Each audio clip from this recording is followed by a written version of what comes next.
This is a sports catastrophe production.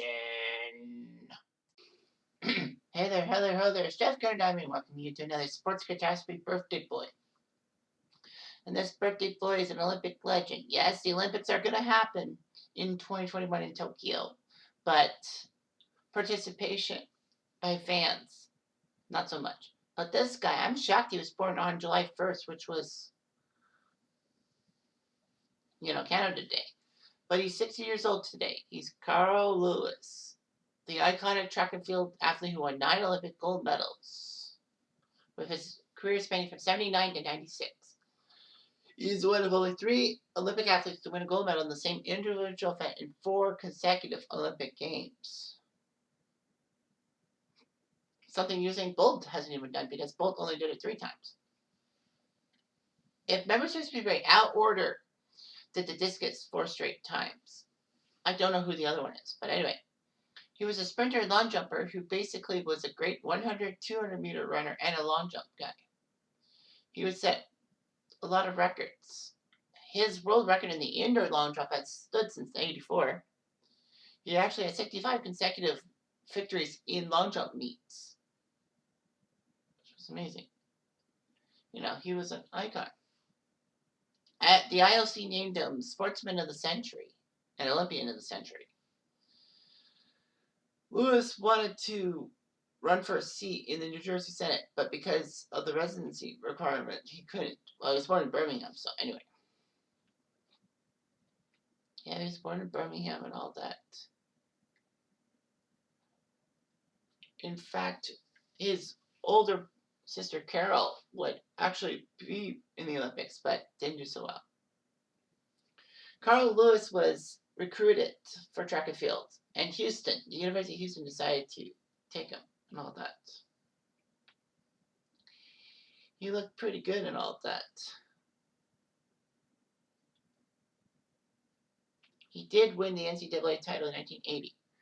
Basically, Carl Lewis would be an icon. It's still in college. He qualified for the American team for the 1980 Olympics. But, of course, as we all know, that didn't go so well because of the Olympic boycott. He ended up getting bronze in the Liberty Bell Classic. That was the event that basically, it was an alternate meet for boycotting nations.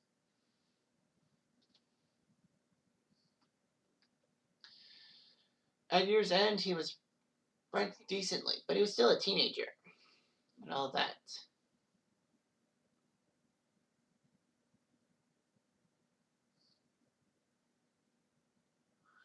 Lewis would actually start, well, he was a good long jumper, but by 1981, he was one of the fastest 100-meter sprinters in the world. He was named the top amateur athlete in the United States in 1981.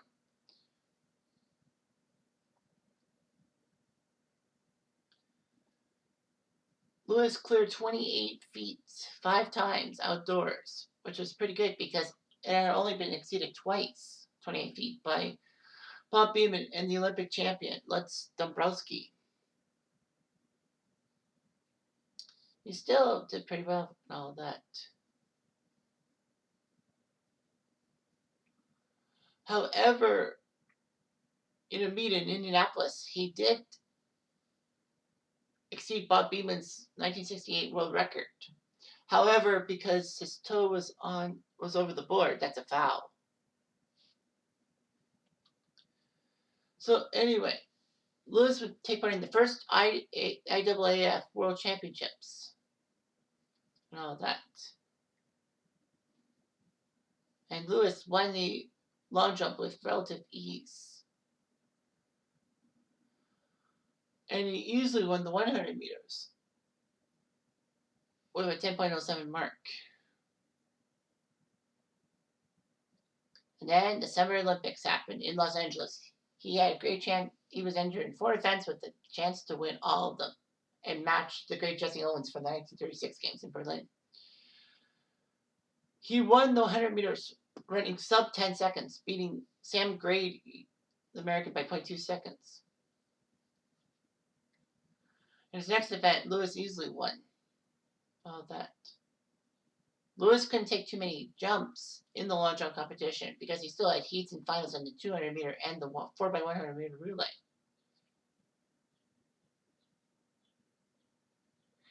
He only took the first 2 jumps and all that, winning the gold over Gary Honey of Australia.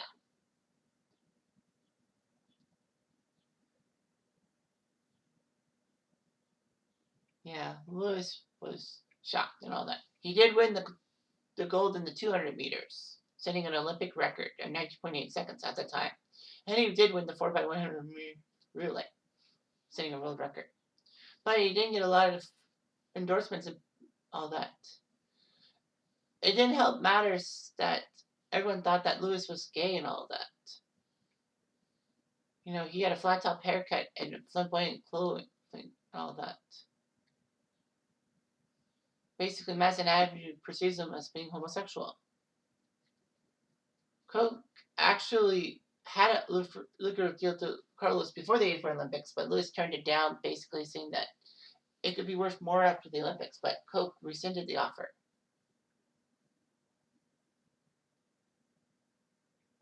Nike was not too happy with Lewis's new negative image and dropped him. All that.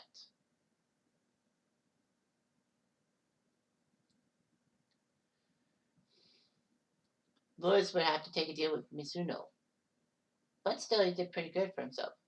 The Bulls somehow decided to draft Carlos in the 1984 NBA draft.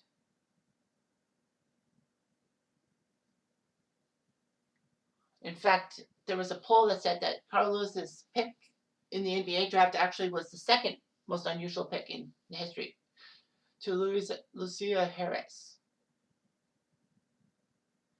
Anyway, Carl Lewis was actually drafted by the Cowboys as a wide receiver in the 12th round of the 84 NFL draft. So anyway, Lewis still was dominating all that. However, there would be a challenger to his 100-meter crown, and that was Canada's Ben Johnson. Always about Canada, isn't it? Yeah, of course. Lewis and Johnson basically would fight each other tooth and nail and all that. But he was very, he even seemed vulnerable in the long jump and all that.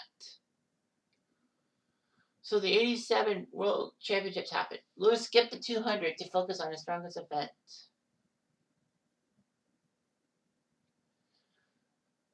And took all his attempts in the long jump. Basically, he knew he had to beat Robert Emiyan because he actually was close to Bob Beeman's record. Emiyan took second as Lewis would win the long jump, in a sense. He helped him win the 4x100 meter relay, but he lost the gold medal in the 100 meters to Canada's Ben Johnson. Johnson put up a 9.83 seconds, and Lewis had 9.93 seconds.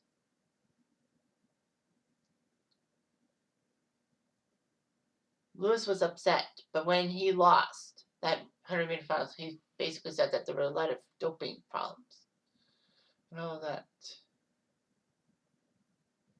Cynics would basically say that because Lewis was actually defeated.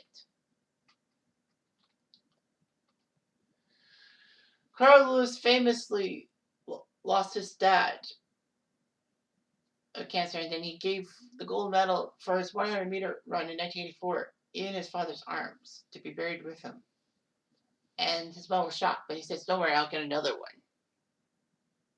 Basically, Lewis wanted to win gold at the Seoul Olympics, 100 meters.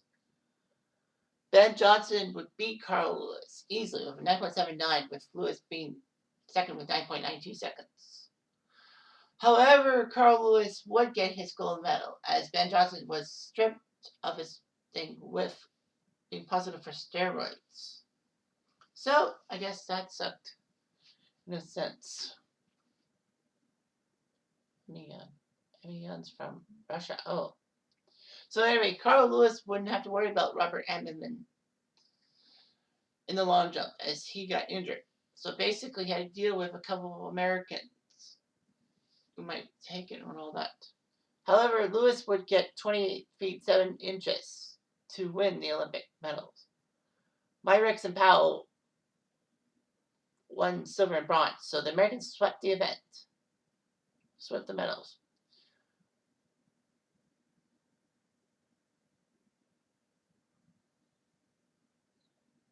Lewis actually ended up taking silver medal to Joe Deloche, also American. And Carl Lewis couldn't get the gold in the 4x100 relay because the Americans were disqualified for fumbling an exchange in the heat. Lewis was given the world record after Ben Johnson's drug scandal, and basically his records were stripped and all that. Lewis was the world record holder in the 100 meters, but that was only until 1991 when Leroy Burrell did that.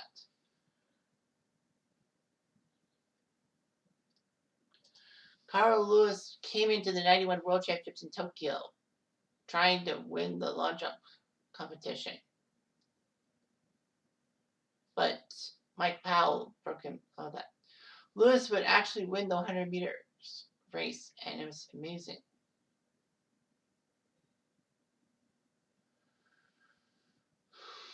And he helped the 4x100 meter relay team to another world record. So yeah, so he was hoping to win the long jump final, but Mike Powell shocked him in Tokyo with an 8.95 meter jump, 29 feet 4.25 inches. He set the record at low altitude.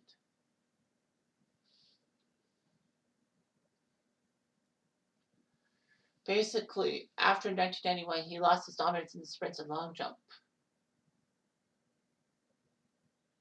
He actually failed to make the 92 Olympic team for the 100 or 200 meter race. That wasn't good. However, he got to the long jump and was eligible for the 4x100 meter relay team. So Lewis won by only a few inches over Michael Powell for the gold medal at the Barcelona Olympics. And the 4x100 meter relay, he helped the U.S. set a record that stood for 16 years with 37.4 seconds. Basically, Lewis kept getting injured, and basically he wasn't there. However, he qualified for the Olympic team for the 5th time. And he got in good form. Injuries to Mike Powell and Ivan Pedroso ruined them. But he won the gold medal over James Beckert of Jamaica. So he joined Al Order and Danish sailor Paul Avstrom to win the same individual event 4 times.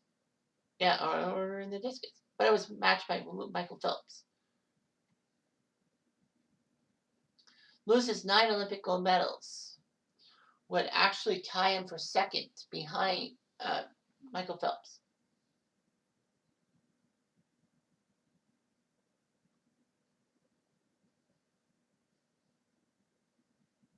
The problem was Carl Lewis was excluded from the 4x100 meter American team, which was shocking, to say the least, because he was always there helping them win gold medals. And that was really critical. As Americans ended up 2nd behind Canada, who could have got the record, but unfortunately, Donovan Bailey kind of did raise his arm at the end. However, he was named for his use of stimulants in 1988. He actually tested positive 3 times at the 88 Trials Olympics for minimum offense of pseudoephedrine, and phenolphthalein. He could have been disqualified from the Seoul Olympics and all that. Lewis said he basically accidentally consumed everything.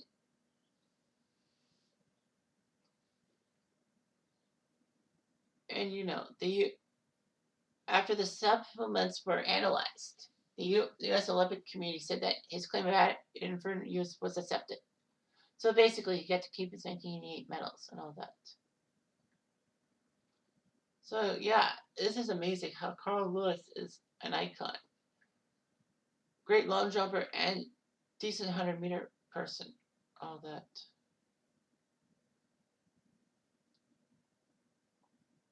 So anyway. As of 2018, he's an assistant track coach at his alma mater at the University of Houston. He has a son, and he's a vegan, actually. Lewis would unfortunately be named for being one of the doing one of the worst anthems singers of all time in the 1993 game between the Bulls and the Nets. It was hard to hear his rendition of the Star Spangled Banner, but basically, yeah, that's what happened. Yeah, Carl Lewis is still one of the best Olympians out there, and the Olympics are coming up soon, so got a lot to think about. Anyway, I'm Jeff Diamond. I do.